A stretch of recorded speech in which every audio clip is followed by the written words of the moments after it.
It's been quiet for like 5 minutes. Okay, are we good? Hey guys, it's Lucky Keechup, my nis, aka Hunter Tale. And it's funny, we decided to do this yesterday and we're already making it happen. And so our whole thing was that we wanted to begin to tell stories based off of life experiences and everything else under the sun. And so the story that I felt like made the most sense for this occasion was my story of India, because I went to India and I joined a cult. All right. But before I made that move, it all begun in my apartment. What was that? 2019. All right. I'm sitting in my apartment and my lecturer, he gives me the book, The Alchemist. And he's like, yo, Hunter, I want you to read this book. All right. So I'm like, okay, say less. So I read the book and I'm thinking after I finish it, I'm like, wow, I am not living my life. I need to do something crazy. And so I get this like just a boat of energy that says, yo, go to India. And I'm like, bet. So I go ahead, I go online, I look up an India ticket, and I book an India ticket for the next day, which is going to be my birthday, right? And so the next morning comes, my mom comes walking into my bedroom with my little cake, and she's like, "Happy birthday!" And I'm like, "Yeah." And she's like, "So where you want to go for where you want to go for dinner?" And I'm like, "Mom, I'm going to India." And she was just like, "Okay." So that night, I go ahead, I pack up all my stuff. I head onto the airport. I fly all the way across the ocean to India. I land, and immediately I'm overwhelmed by this place because I didn't plan anything. I didn't get a hotel room. I didn't plan for where I was going to stay, who I was going to be meeting up with, what I was going to be doing. I just said, I'm going to India, right? Once I figured out that this place is a lot more expensive than I thought, it just kind of like overwhelmed me. I didn't know how to really deal with this new place. And so I find this bus and I'm like, hey, bro, I need to get to this train station. And the bus driver looks at me and I realize he doesn't even speak English. So I'm just talking to this man's face, right? And another guy who does speak English, he came over and he tells the bus driver, tell this black guy not to get off until this stop. He points and I'm just kind of like, okay, he has me go sit in the back of the bus. I know, kind of racist, but I'm sitting in the back of the bus. I ride this bus for maybe an hour. Bumblefuck India. I'm in the middle of nowhere, okay? I eventually get off and it's just chaos. It's already like maybe midnight, maybe 11:30. It's chaos around me. A bunch of Indian people running everywhere. I got a backpack on. I'm exhausted. I've never been more than 3 to 4 hours away from my family. Right now, I'm about 7 or 8. So this is extreme for me, you know? But I'm like, hey, I'm here. I need to see myself. I need to see this through. I need to see this through. So I'm walking to try to find a room, but unfortunately, this place is dark. It's called Bangalore, by the way. It's dark. There's no real lights. There's no hotel signs anywhere. And so I'm just like, let me figure this out. I'm walking. All I know is I hear, "Hi, sir," and I'm just kind of like, "What is that?" I look down, and it's this little Indian guy, and he's just looking at me like, "Hi, sir," and so I'm like, "What's up, bro?" And he's like, "You need a room," and I'm like, "You're right. I do need a room." So he's like, "Follow me." I start following this man, and immediately he takes me down a dark alley, and I'm just like, "Damn, I'm about to get robbed within the first hour of me being in India." So walking down this alley, and all I know is he takes me into this one hotel, and I'm like, good. At least he takes me to a hotel. He starts talking to me and starts on to the hotel owner, and the hotel owner is looking at me like, huh. Let me get his passport. I give him my passport. They see that I'm American. The entire vibe changes. They're like, oh, let's go. And so I'm like, well, I don't really have a choice. I don't have anything I can really say because I'm in India. So we end up leaving that hotel. He takes me to another hotel because obviously that one doesn't have any rooms. I walk in, they start talking, bada, bada, bada. And he's like, American. And they're like, American, 17,000 rupees. And I'm like, how much is that? The thing is when I was at the hotel, man, when I was at the airport, they told me that you're going to be spending about 17 to 20,000 for a room, right? So I was like, I guess this has to be the proper amount. So I'm like, whatever. I pay them and I go and I get onto the elevator. This is one of those like old fashioned elevators, you know, the one that goes right. So I'm not used to this whole. I'm not used to this. So I get onto the elevator. This Indian guy comes. He's like, "Yo, yo, stop, stop, stop, stop!" Or he says in his way, "Stop, stop!" And so I'm like, "Okay." I keep the elevator open. He hops on. He goes, "Aye, brother." I don't know why this. I don't know why it sounds so Nigerian. He says, "I don't have an Indian accent, but I'm gonna try." "Aye, brother." And I'm like, "Yeah." He's like, "How much did they charge you?" And I was like, 17,000. He goes, "Oh, they robbed you." And I'm like, "What?" He's like, "This room is only 100."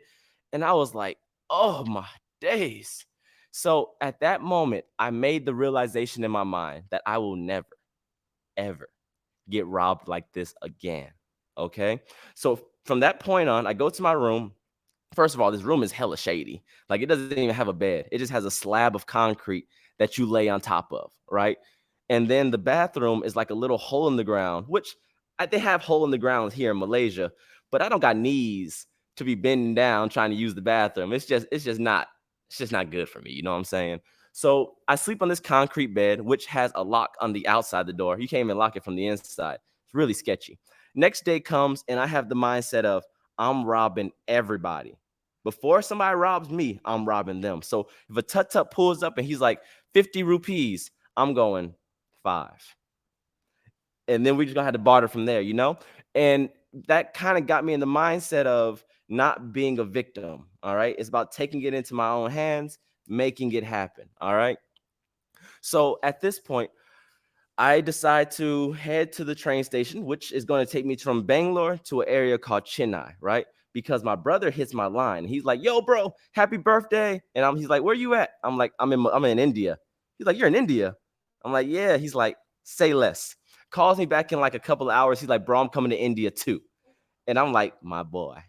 So my brother, he tells me that he's gonna be meeting me in Chennai because he has to fly into Delhi, and then from Delhi he's gonna come down to Chennai. So I'm gonna meet him in Chennai. So I'm taking the train down, and this train is the most exhausting train ride of my life. And I'll tell you why. It's because I ran into so many unsightly characters on that train ride. It all started off first. I'm sitting there and there's nobody on the train. And they keep like moving my seat because like I don't look at my train ticket. I just decide to sit wherever I want because that's what I do. I'm sitting down with these two police girls come and they sit down in front of me. And so I'm like, "How y'all doing?" And so I start flirting with them a little bit because I'm like, I'm in India. Let me do the whole Indian thing because I love Indian women. And so I'm flirting with these two police women, and I have on like a gold watch. I have my American accent, so they're flirting back. They like, "Oh yeah, yeah." And so like, you marry us, and I'm like, only if you ask nicely, you know what I'm saying? And so they're talking, I'm talking back. We're having a good time. But then it kept going. Like when you flirt and then you want it to stop, but it keeps going, it just kept going. And so I'm like, all right now. And they're like, "Yeah, yeah. How much do you make? I'm gonna bring you back to my village and you're gonna meet my family because they're gonna want to meet you too. Is that gold watch real?" And I'm just kind of like, all right now, because you gotta remember, I'm in India. Like, you can't just be out here fraternizing with any old body, right? So eventually, I'm just kind of like, when you don't want to keep talking, how you start shutting down the conversation. I think I'm shutting down the conversation, but it's not shutting down. And then these group of three guys come and they get into our section and they pile me in, right? And they start speaking in Tamil to each other with the two girls as if they know each other. So now me being hypersensitive to these type of things, I'm looking like, oh no, they trying to set me up. They're trying to kidnap marry me. That's a whole thing, right? And so now I'm like, hell, I'm really defensive. And this old man, he's talking to her, and he's the only one that speaks like good English. And he looks at me and he goes, "So you're marrying her, huh?" And I'm like, "No, no, I'm not marrying her." And he's like, "He's gonna marry you. He's gonna marry you. Don't worry." And so I'm just like, "Oh no, this is not going well." So eventually I just have to cut the conversation completely. And in my head, I'm sitting there braced. Like, I might have to kill somebody. I don't know why I got so serious about it, but I got very serious about this situation.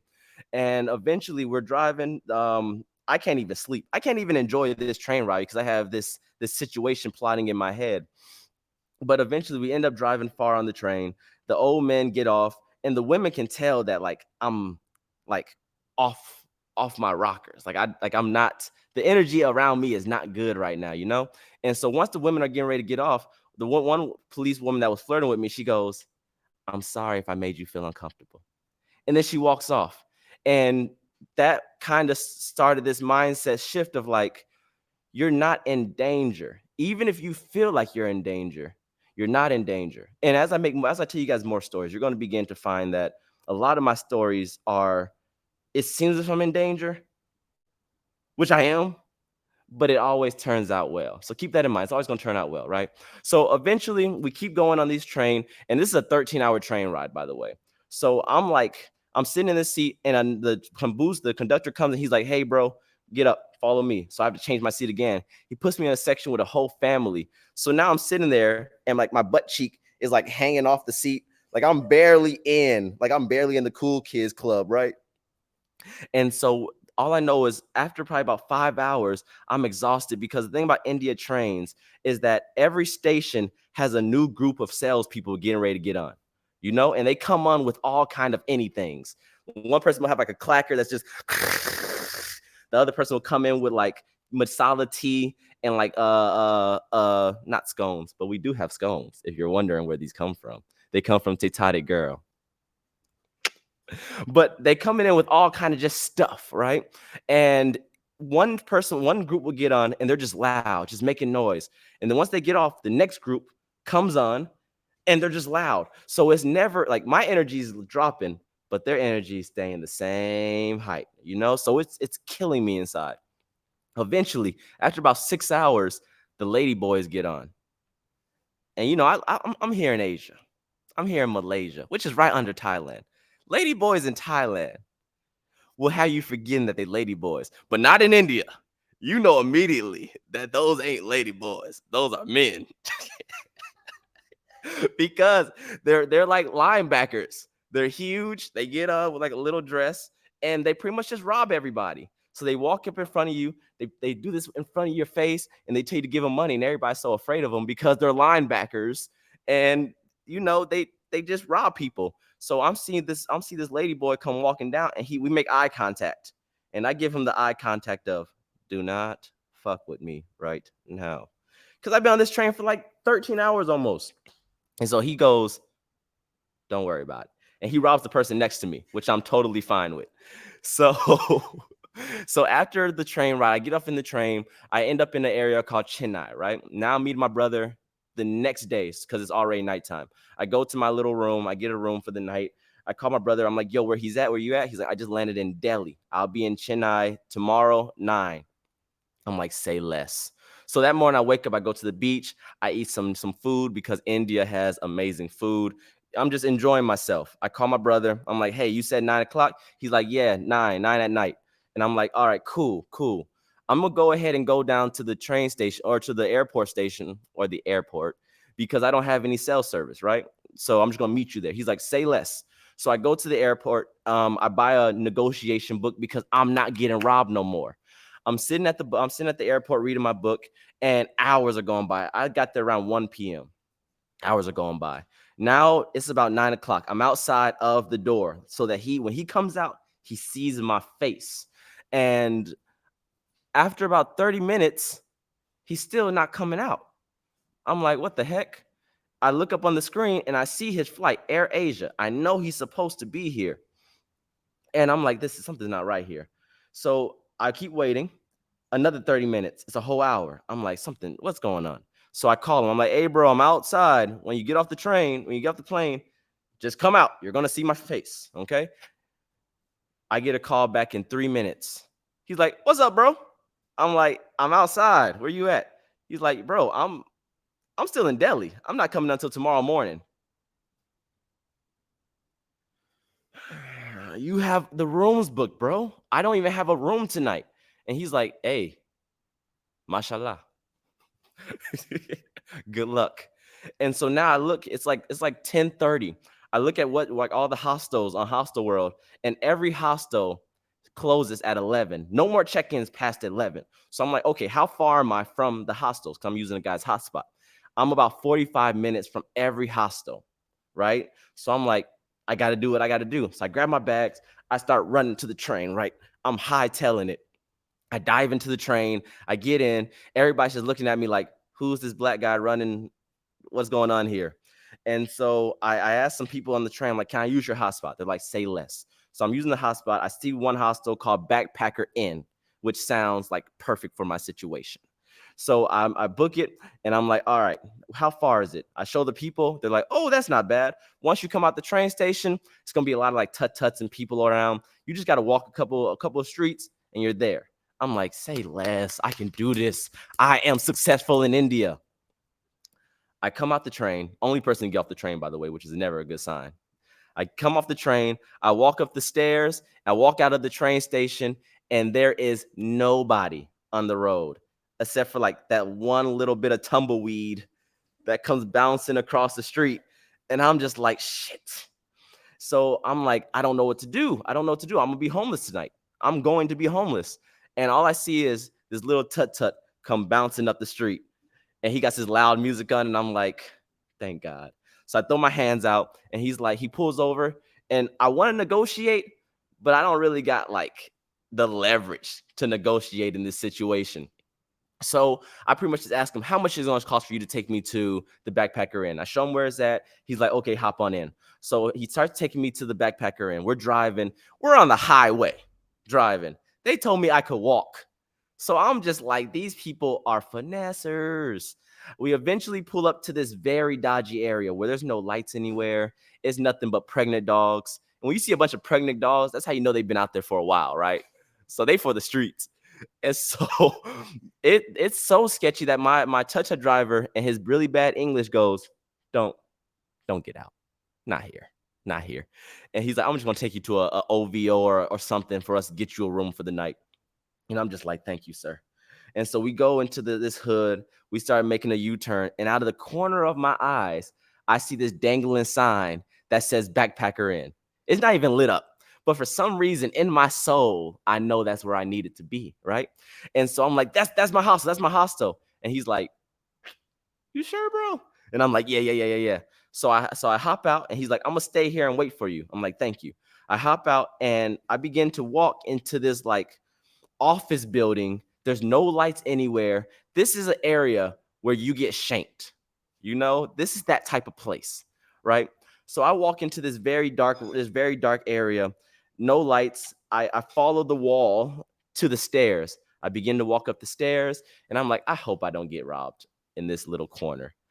I eventually see like at the end of the tunnel this light. I walk into the light, and all I see is a white guy smoking a cigarette. So I know I'm safe. Like there's nothing more safe than that in those type of areas than a white guy smoking a cigarette.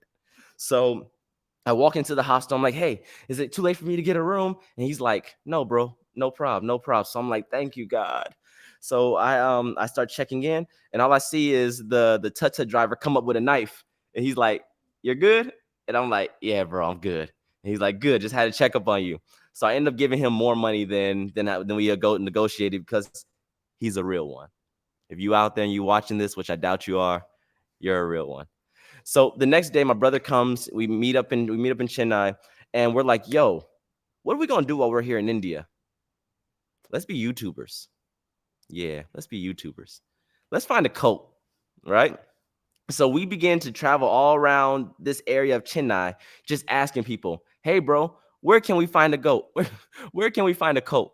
Hi, barbershop man, where can we find a coat? Just any old body. Where can we find a coat?" And so this one old lady was like, "If you're looking for that type of stuff, you got to go down to Pondicherry, Oroville." And so I'm like, "Say less. That's where we're going. We're going down to Pondicherry." So me and my brother, we book a bus ticket, a train ticket down to Pondicherry, Oroville, which is like another 6, 7 hours going down into Tamil Nadu area, and we make it happen, right? We hop on this train, and we're driving. Now, on this train, something crazy happened. All right. I'm sitting here, my brother's sitting across from me, and we've been driving in the middle of like bumblefuck India for a while. And all I know is this one guy gets on the train, and obviously he's not liked by everybody else. I don't know what they're saying, but they don't like him, right? And so I'm just watching like the way that everybody's conversing with each other. And eventually one guy is like arguing with him. So they're going back and forth, back and forth, back and forth. And one of the guys goes, "Bruh!" And he just kicks him off of the train. Like, have y'all ever seen the movie 300 where the guy gets kicked off the, this is Sparta, kicked off the train? This man gets kicked off the train. Everybody, like a horde of little chickens, goes, and then they stop. And nobody gives a damn about this guy that got kicked off the train. So, in my mind, one or three things probably happened. One, he died. That's what I think happened. I think he got sucked under the train because why not? Two, he hit the ground, he got up, and now he's in India, in the middle of India. Like, India's big. Like, you could easily go missing in this huge environment. So I wouldn't be surprised if that's what happened. Three, he died. I'm pretty sure that he did. He's dead. So eventually we end up getting down to Pondicherry and we find a cult called, I don't want to give out the name, but just know it's Koti, right? So eventually we send them a message and we're like, hey, we just want to come and we were interested in joining your community, right? And they're like, oh, say less. Two young boys, perfect.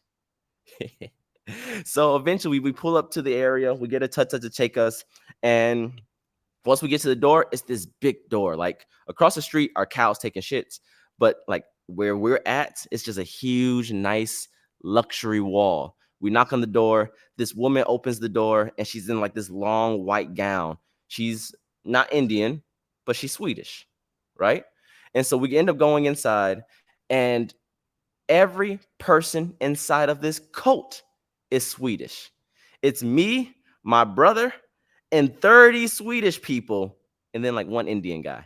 His name is Guruji Shirdivast. I'll put that out there. You can find him. So we're all inside of his compound, and the difference between his compound and the rest of India is that India, oh, I'm gonna be honest, it's dirty. Like most of it is pretty dirty. But this is like a totally different ecosystem. They got butterflies. Nowhere else that I saw in those days that I was there had a butterfly anywhere in sight because of how nice it was, right? And so I remember me and my brother, we walk in and we're sitting down at like the table. Everybody's quiet. They're just in their little gowns, sweeping the floor, sweeping. And me and my brother are just like, this is hella weird. And we end up seeing this black girl on the other side. Her name is Astrid. Astrid is not Swedish. She's from Holland. The thing about black people or people of color is that when we see another black person in an area that we're not supposed to be at, we give each other that nod of like, I see you. You know what I'm saying? So me and my brother, we see her and we're like, yo. And so she look at her, we're like, go ahead, what's up? What's up?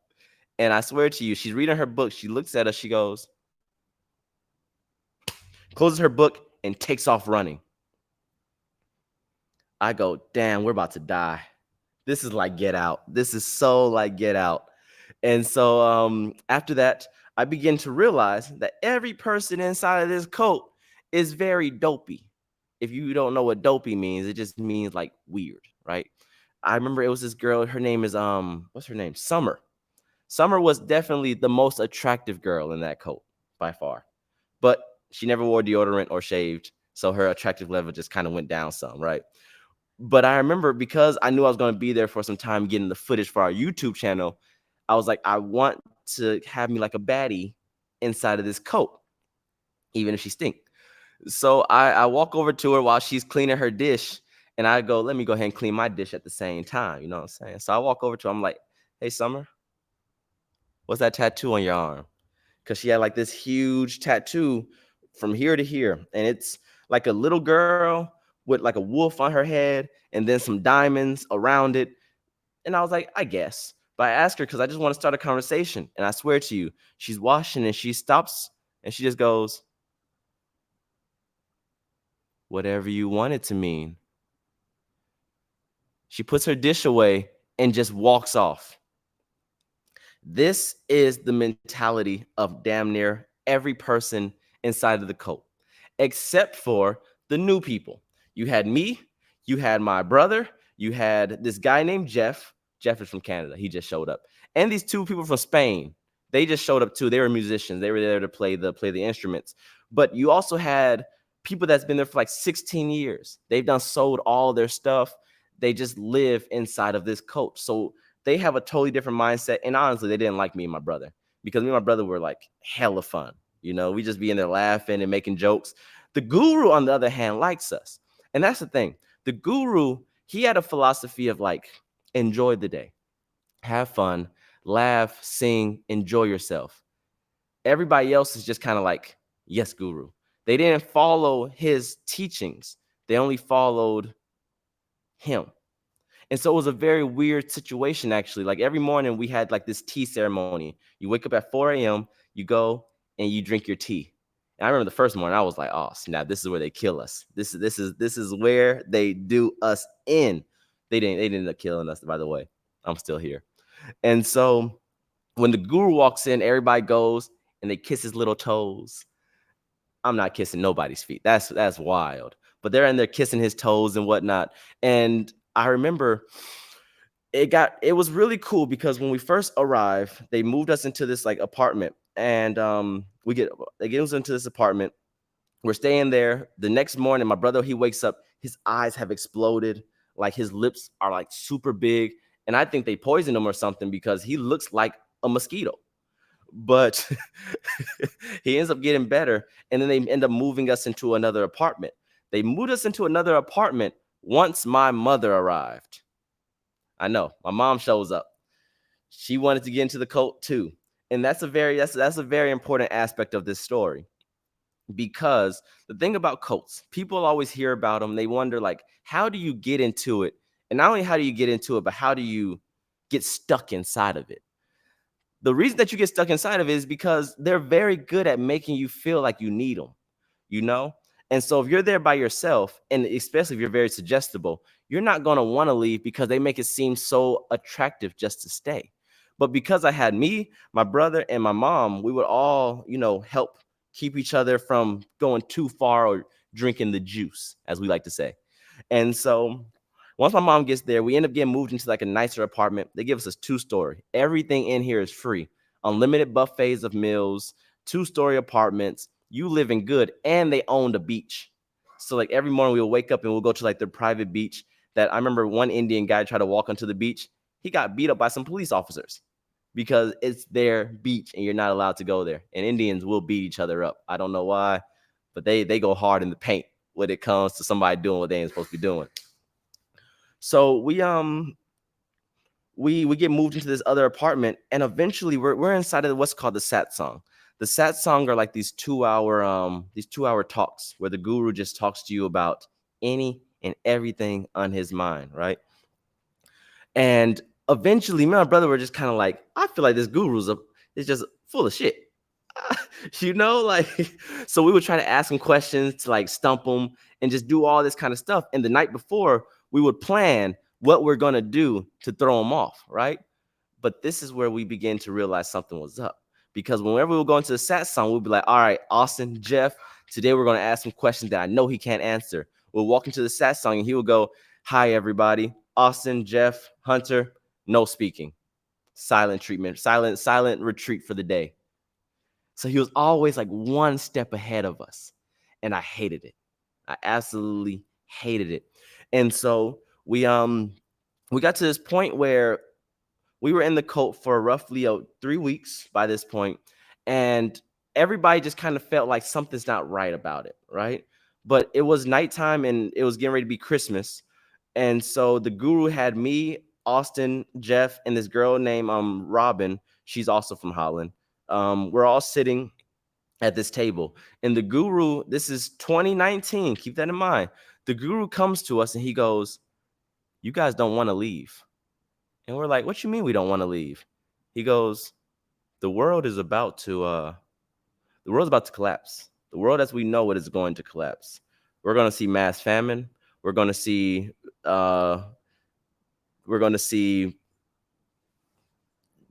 plagues. We're going to see financial crisis. We're going to just see the entire essence of the world that we under. Kobe Bryant's going to die. We're going to see every aspect of the world that we know it change. And we're just kind of like, are you serious? And he's like, bro, we're already planning for it. We got our own food. We have our own water reserves. We have our own, we have another compound up in Sweden called Divinia. Yeah, they asked me to come live in Divinia with them, by the way. Come live in Sweden, go to their university and study divination. I almost did it too. But just all this stuff. And we're like, are you serious? And he's like, yeah, you don't want to leave because the world is about to collapse. And everybody's just kind of like, yeah, the world ain't gonna collapse in 2020. Stop it with the malarkey. And so now New Year's comes, and me and my brother are walking through the compound, and we end up walking into the guru's house, which the guru lives in like a castle. Supposedly, he's the guru of a bunch of the royal families in Sweden, and so they give him gifts, Harley Davidsons, Rolls Royces, compounds in India, and everything's just for free. You know what I'm saying? So we're walking into his castle, and his sons are in there. His sons are not like everybody else. Like his sons wear normal ass clothes. They go to school in Canada. They don't do none of the stuff that his father or their father does. But we walk past his son. We walk up these stairs, and we hear our voices. Me and my brother hear our voices, and so we're like, the hell? We walk up into this room, and it's the guru, and it's his like next, like his second in command. When we walk in, they slam the laptop. They're like, Hunter, Sinclair, what? And we're just kind of like, we wanted to know what time we were going to have the movie night. And he's like, we're having a couple of hours. Anything else? And we're like, no. So we end up leaving out. We end up leaving the room. We go and we tell our mom, and she's like, something's not right here. Something's not right about this place. And we're like, right? Don't you feel that too? And so we're like, okay, all right. Tomorrow we're leaving. Okay. Jeff comes walking into the room like a bad sitcom, and he's like, hey guys. And we're like, Jeff, we're leaving tomorrow. He's like, are y'all serious? We're like, yeah, we're leaving tomorrow, Jeff. And so Jeff is like, can I come? And we're like, sure, Jeff, if you want to come, you can. So now the next day comes, we're all ready. I walk outside of, like, I don't even have on like the coat clothes that they gave us. They give us like these robes because the whole thing is they don't want you to show any difference between the masculine and the feminine. You want to have everybody kind of look the same, right? And so I don't even have my coat clothes on anymore. I have on jeans, have on my belt. And when I walk out, the guru's standing across the path, and he's just looking at us or looking at me. And he goes, why do you have those poor man clothes on? For me to explain that to you, the poor man clothes reference goes back to one of his teachings. And he really does have some very useful teachings. The teaching was that every aspect of our life is controlled by that which we wear, which we look at, which we eat. The more spicy a food, it creates a fire in your root chakra. All right. So that explains why warrior classes tends to eat a lot of chilies. So if you notice cultures that have a lot of spice, typically they come from what would be considered a lower status. Or if you look at places that they don't have any spice, it allows for a calmness in your body, which is why they eat less spice. If you look at the clothes that military wears, their clothes are tight. They wear cargo pants. They wear boots tied up, belts, tight, restricting clothes because it creates this fire in you, which makes you want to fight. If you look at nuns and priests, their clothes are always very big and flowy. The music that they listen to is strings. If you look at wars, the music is drums, the boom, boom, boom. It creates that fire inside of you. So these are the type of teachings that you will learn inside of a cult, which I'm gonna be honest, it's really useful. Another teaching that they taught was every 7 years your train comes. That means that on a 7-year basis, it's like a new checkpoint in your life. And that really did stick with us because every one of us, me, my mom, and my brother, were all coming in to our 7-year period. So it was kind of like another train was about to come, and we all needed this aspect to tell us that one, we'll be okay in weathering whatever storm was coming our way. But I talk to the guru, and the guru, he's weird as hell. Like, he's freaking weird. He's fun, but he's weird. Such as when you talk to him, he always grabs your hand, and he grabs it in like this way, like just squeezes it. And when you guys are walking side by side, and he would just turn around and walk the other way. But he doesn't stop talking because he expects for you to turn around and start walking, like catch up with him. I'm gonna start doing that just to throw people off, actually. But that is the way that the guru worked. And so I'm walking with him, and he's like, "You sure you want to leave? I already told you what's gonna happen." And I'm like, "Yeah, guru. My whole family, we're gonna be leaving soon. We're taking off today." And he's like, "Before you leave, you got to come to the ceremony." And I'm like, "What ceremony?" So he's like, "Just come to the ceremony in the let's just call it the sanctuary. I forgot what the name of it is. We walk into the sanctuary. Everybody from the cult is inside of this sanctuary, and all of them are looking at us like with hella disappointment face, you know. And so we walk in between all of them. We sit down. We got on our blue jeans and our t-shirts and whatnot. And he plays this movie about his life. Hella narcissistic, like hella narcissistic. And at the end of it, it pretty much just says like, we're doing good work, and we want you to be a part of it. And we're like, I guess it's much better than I thought he was going to kill us or something. And so after that, we ended up leaving the cult, and we go to this bus station because we're like, we just did a whole month with a whole bunch of randoms.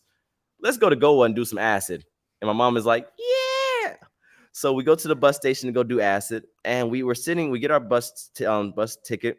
We're sitting, and my brother, he looks at his phone, and he goes, and I'm like, what? And he's like, bro, don't even worry about it. And I'm like, nah, you gotta tell me, what is it? And so he gives me the phone, and it says World War III has just begun. And I'm like, what the? And turns out that America, like Trump bombs Soleimani, the president of Iran. We're supposed to go to war now. And so everybody is like, oh, snap. We got Jeff with us, by the way. Everybody's like, oh, snap. And so we call my dad, and my dad's like, it's American time. He's like, hello. And we're like, what's up, Pops? Have you heard about what just happened? He's like, yeah, I've heard. Y'all should go back to Malaysia. And we're like, all right, go back to sleep. And so we hang up on my pops. We decide that we're gonna get us a plane ticket and fly back to Malaysia. All you know is Jeff is panicking because he's like, I can't afford to go back to Canada. And we're like, tough titties. See you later, Jeff. But then we end up taking Jeff with us. All right. Jeff books a ticket to Malaysia, and he flies back to Malaysia with us. So the moral of that story, and it's the first story. Every story is going to get better and better and better. But the moral of that story is that, yes, you can live a boring ass life. It's very easy to do. Like, that is what everybody expects for you to do. Or you could take some risk, because risk is what makes this story worth living. I believe in the theory of do it for the plot. Do it for the plot. Because at the end of the day, you're going to die anyways. You might die on an Indian train. You might die in an Indian hotel. But you're going to die. So you might as well go hard while you're alive. And everybody's going to be happy about it when your book is finished because they get to talk about it. So, guys, I really do thank you for tuning in to the Lucky Ketchup podcast. This is episode 1, and I am just enjoying my scone because this is from Tay Girl. Mm. Mm. Mm. This is a good. Okay, she's a sponsor, but she's more than a sponsor after that right there. That is from KLCC to Toddy Girl. This got some strawberry jam. She even gave me a cup of water to wash it down. I suggest you get in with that. So that's solid. But guys, I do appreciate y'all tuning in to this. Watch more. It's gonna be much better as they go along. This is just the first one.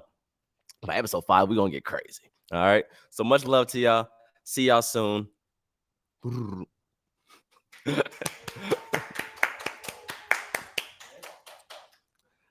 That was hard. That was hard because you were the only thing that helped me. Like, you were